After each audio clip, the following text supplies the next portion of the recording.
नमस्कार, मीडिया 24/7 में आपका स्वागत है। वक्फ संशोधन बिल तो पास हो गया, लेकिन उसके पास होते ही लगातार कई एनडीए दलों में जो है वो फेल का सिलसिला जारी है। यानी उन दलों में लगातार जो है वो इस्तीफों का दौर जारी है। खास तौर से बात कर रहे हैं बिहार की, तो चिराग पासवान की पार्टी में और जेडीयू में इस्तीफों का दौर लगातार जारी है। हर रोज कोई ना कोई वहां से इस्तीफा दे रहा है, और क्योंकि बिहार में चुनाव है उसके साइड इफेक्ट्स भी हो सकते हैं। एक बड़ा विकेट जो है अब एनडीए से अलग हो गया है। जी हाँ, मैं बात कर रहा हूं लोक जनशक्ति पार्टी की।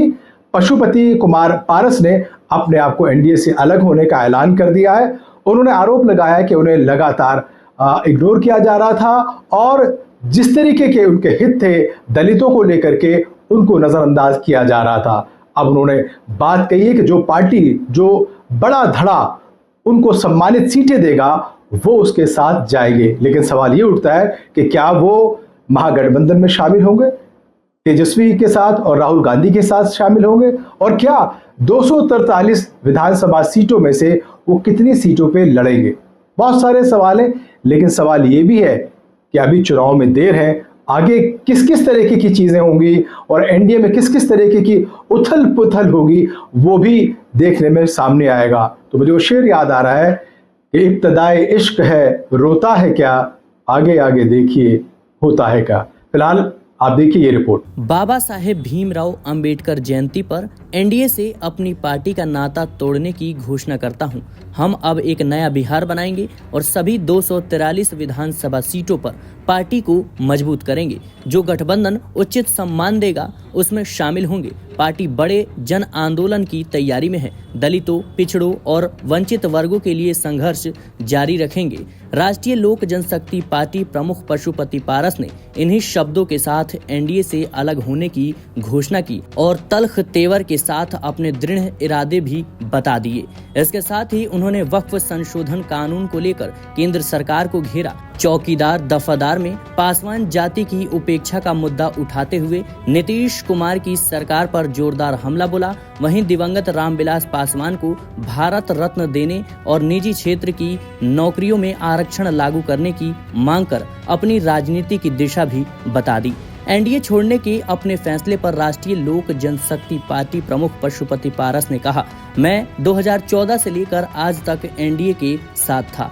हम एनडीए के वफादार सहयोगी थे। आपने देखा होगा कि जब लोकसभा चुनाव हुए थे तो एनडीए के लोगों ने हमारी पार्टी के साथ अन्याय किया था, क्योंकि यह दलित की पार्टी है। फिर भी राष्ट्रीय हित में हमारी पार्टी ने चुनाव में एनडीए का समर्थन करने का फैसला किया।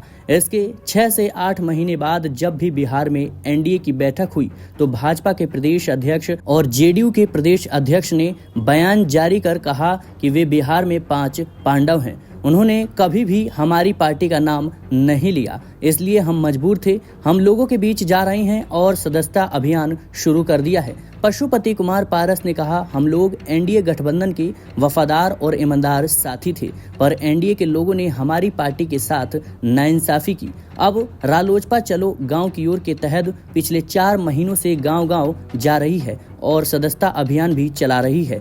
पार्टी की सहमति से आगे कदम बढ़ाया जाएगा। अब तक मैंने 22 जिलों का दौरा किया है, अब सिर्फ 16 जिले बचे हुए हैं। अधिकतर जिलों में जनता सरकार बदलने के मूड में नजर आ रही है और हमारी पार्टी जन आंदोलन की तैयारी में है। दलितों, पिछड़ों और समाज के वंचित वर्गों के हितों के लिए संघर्ष जारी रहेगा। पशुपति कुमार पारस ने कहा, हम सभी 243 सीटों के लिए तैयारी कर रहे हैं। अगर महागठबंधन हमें सही समय पर उचित सम्मान देता है तो हम भविष्य में राजनीति के बारे में जरूर सोचेंगे। यहाँ आपको यह भी बता दें कि पशुपति कुमार पारस ने बीते 14 जनवरी को राजद अध्यक्ष लालू यादव से मुलाकात की थी।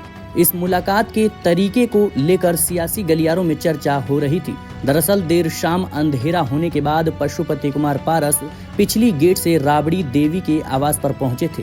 इस मुलाकात को लेकर अब कई तरह के सवाल उठ रहे हैं। मौसम का तापमान तो बढ़ ही गया है, लेकिन वक्फ संशोधन बिल ने बिहार की राजनीति का पारा भी बढ़ा दिया है। नीतीश कुमार को कोई सीएम पद के लिए सामने रख रहा है तो कोई उप प्रधानमंत्री बनाने की बात कर रहा है, लेकिन कभी नई बात आती है सम्राट चौधरी को लेकर के, कभी नायब सैनी जो है एक नया बयान दे देते हैं तो कहीं ना कहीं उथल पुथल ऊहापोह की परिस्थिति वहां पर बनी हुई है। लेकिन चिराग पासवान की पार्टी में भी लगातार इस्तीफों का दौर जारी है, क्योंकि वक्फ संशोधन को लेकर के वहां भी बड़ी बेचैनी बेकरारी है। देखना यह है कि इलेक्शन से पहले पहले किस तरीके की वहां पर और चीजें होंगी। चिराग जलेगा, बुझेगा, मध्यम पड़ेगा। तो चाचा पशुपति कुमार पारस ने तो एनडीए से अलग होने का ऐलान कर दिया, लेकिन कहीं ना कहीं इसकी लपटें जो है वो चिराग पासवान की पार्टी तक भी जरूर पहुंचेगी, क्योंकि वहां भी लगातार इस्तीफों का दौर जारी है। और लगता है कि चचा जो है वो भतीजे की तरफ राहत इंदौरी साहब का ये शेर जरूर उछालते हुए नजर आ रहे हैं कि लगेगी आग तो आएंगे घर कई जद में, लगेगी आग तो आएंगे कई घर जद में, यहाँ पे सिर्फ हमारा मकान थोड़ी है। तो अभी देखते रहिए कि बिहार की राजनीति में और क्या क्या होने वाला है, और आप देखते रहिए मीडिया 24/7। नमस्कार।